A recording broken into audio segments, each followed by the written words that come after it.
Reno, मुझे शादी के नाम से डर लगता था क्योंकि शादी के नाम पर जो लड़कियों के साथ खेल खेला जाता था वो मुझे डरा देता था। हाँ, यही वजह थी कि मैं शादी नहीं करना चाहती थी, लेकिन मेरी बहुत इनकार के बावजूद मेरी शादी करवा दी गई। मैं अपने कमरे में बैठकर बेहद रो रही थी, जबकि आज मेरी शादी की पहली रात थी और इस रात हर लड़की बहुत सारे अरमान और ख्वाब सजाकर अपने शौहर के घर आती है, नई जिंदगी में अपनी नई खुशियों के इंतजार में रहती है। लेकिन मैं बहुत परेशान थी। मैं इतनी ज्यादा परेशानी का शिकार थी कि शौहर के आने का सोचकर मेरा दिल बारी तरह मैं कांप रही थी। दिल चाह रहा था कि कहीं छप जाऊं जहां मेरा शौहर मुझे देख ना सके। काश ये सब कुछ मेरी आंखों से दूर हो जाता। वक्त बहुत तेजी से गुजर रहा था। घबराहट की वजह से मेरे हाथ पांव सर्द हो गए थे। खौफ की शिद्दत से मुझे सांस लेने में दिक्कत हो रही थी। इसी वक्त कमरे का दरवाजा खुला और मेरा शौहर हमीद अंदर आया। इसे देखकर मेरी आंखों से आंसू बहने लगे। खौफ के मारे मैंने अपने दोपट्टे को जोर से पकड़ लिया था। मैं किस तकलीफ में थी, सिर्फ मैं ही जानती थी। जैसे जैसे मेरा शौहर मेरे करीब आ रहा था, मेरा सारा वजूद कांप रहा था। हमीद मेरे पास आकर बैठ चुका था। कुछ देर तक मेरे खूबसूरत चेहरे को बड़ी मोहब्बत से देखता रहा। मैं बहुत खूबसूरत थी और यही मेरे लिए सबसे बड़ा मसला बन चुका था। जैसे ही इसने अपना हाथ मेरे हाथ पर रखा तो मुझे इतना ठंडा महसूस हुआ कि बोला, साइमा, क्या बात है? तुम इतनी क्यों डरी हुई हो? अब मैं इसे क्या बताती कि मुझे शादी से डर लगता है। मैंने कुछ नहीं कहा। वो बोला, फिर तुम इस तरह क्यों घबरा रही हो? मैंने आहिस्ता से कहा, मुझे इस नए रिश्ते से डर लगता है। मेरी बात सुनकर वो मुस्कुराया। मेरा हाथ पकड़कर मुझे तसल्ली देने लगा। बोलने लगा, परेशान मत हो। मैंने कहा, लेकिन मुझे बहुत डर लग रहा है। वो कहने लगा, इसमें डरने की कोई बात नहीं। मैंने कहा, मुझे बहुत खौफ महसूस हो रहा है, पता नहीं ये सब कैसे होगा।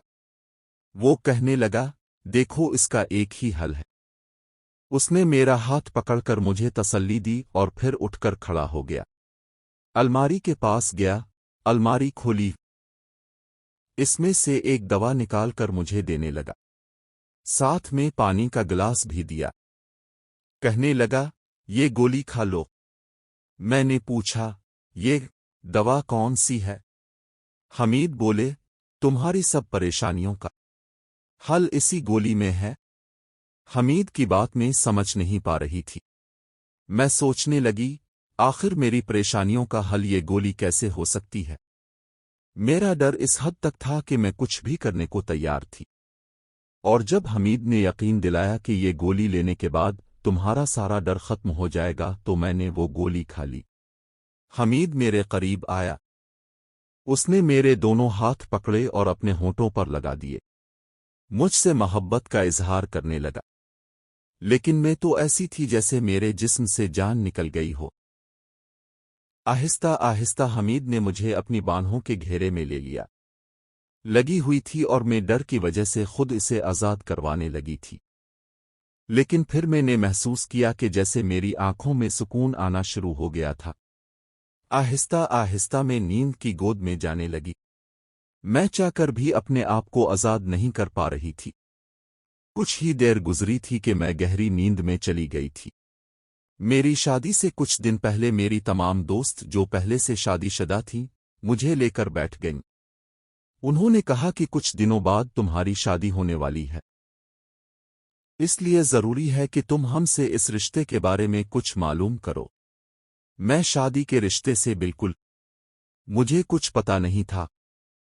इसलिए जब मेरी दोस्तों ने मुझे इस रिश्ते के बारे में बताया तो मुझे डर सा लगने लगा, क्योंकि वो जो अंदाज में बता रही थीं वो कुछ खास था।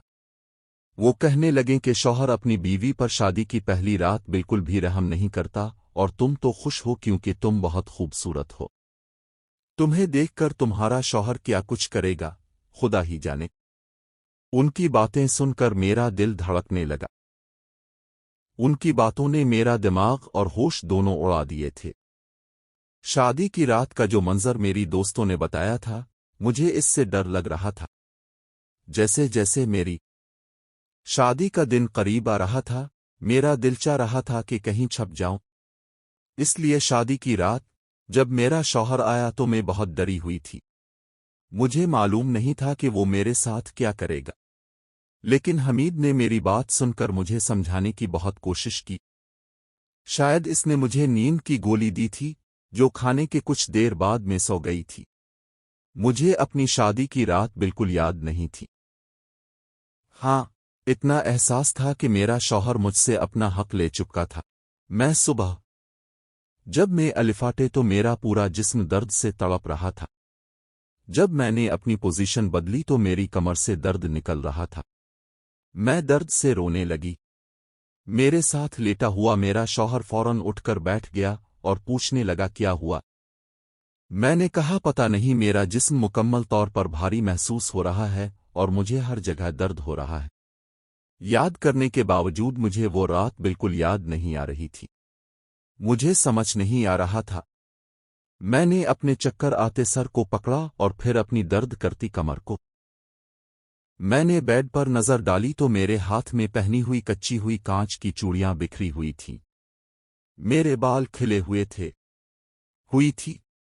میری بکھری ہوئی حالت مجھے یہ احساس دلا رہی تھی کہ میرے شوہر نے رات کو میرے ساتھ محبت بھرپور رویہ بالکل نہیں رکھا تھا۔ میں چاہ کر بھی اپنے درد کو برداشت نہیں کر پا رہی تھی، اسی لیے درد کی شدت کی وجہ سے میری آنکھوں سے آنسو بہہ رہے تھے۔ مجھے اس طرح روتے دیکھ کر شوہر بھی اٹھ کر بیٹھ گیا۔